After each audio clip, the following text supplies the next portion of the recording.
দরজা খুলল আগরতলাস্থিত বাংলাদেশ সহকারী হাই কমিশনের দপ্তরের।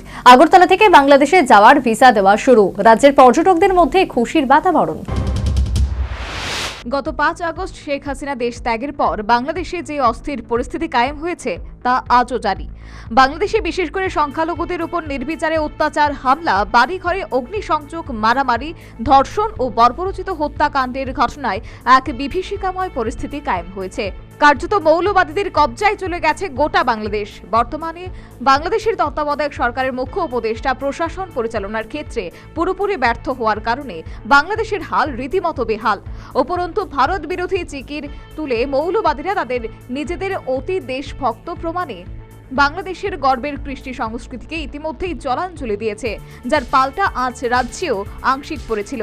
এর প্রভাবে গত 3রা ডিসেম্বর একদল দুষ্কৃতী আচমকায় আগরতলাস্থিত বাংলাদেশের সহকারী হাইকমিশনের দপ্তরে ভাঙচুর চালায়।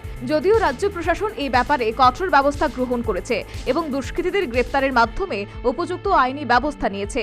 ঘটনায় গত 4 ডিসেম্বর থেকে কর্তৃপক্ষ বন্ধ করে দেয় বাংলাদেশ সহকারী হাইকমিশনের দপ্তর। বন্ধ হয়ে যায় ভিসা পরিষেবা।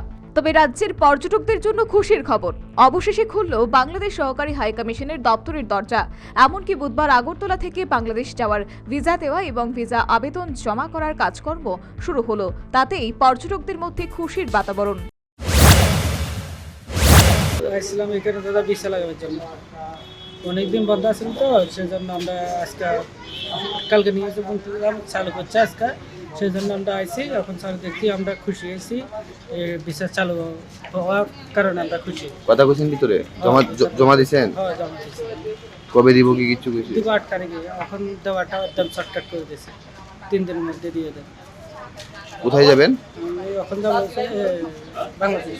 বাংলাদেশ কোন যাবো জায়গা? পয়সা কেন আইছেন? ভিসা অ্যাপ্লাই করতে এসেছি। কোথায় যাবেন? চান্দিনা, বাংলাদেশ। তো খুশি নি এখন আবার চালু হয়েছে বলে? ডেফিনেটলি। আক্ষরিক অর্থে বাংলাদেশবাসীর সাথে রাজ্যের মানুষের রয়েছে দীর্ঘদিনের একটা নারীর টান। বাংলাদেশ সহকারী হাইকমিশনে পুনরায় পরিষেবা চালু হওয়ায় রাজ্যবাসীর নারীর রক্তস্রোতে যে একটা বাড়তি মাত্রা যোগ হতে চলেছে, এমনটাই জানালেন সংশ্লিষ্ট জনৈকা গৃহবধূ। হবে আপনার যারা বিষয় এটা তো অবশ্যই, যেহেতু ওখানে আমার বাপের বাড়ি আছে, ওদের সাথে যোগাযোগ করতে পারতেছি না, দেখতে পারতেছি না।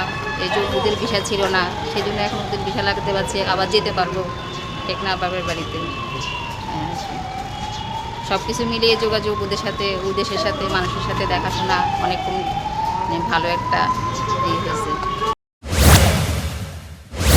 ত্রিপুরার সাথে বরাবরই বাংলাদেশবাসীর একটা আত্মীয়তার সম্পর্ক, কিন্তু মৌলবাদী স্বার্থান্বেষীরা আত্মার যে একটা সম্পর্ক ত্রুটি টিপে হত্যার ষড়যন্ত্রে লিপ্ত হয়েছে, তবে সেই ষড়যন্ত্র কোনোদিন সফল হবে না বলে শুভবুদ্ধি সম্পূর্ণ মহলের ধারণা ও আশা।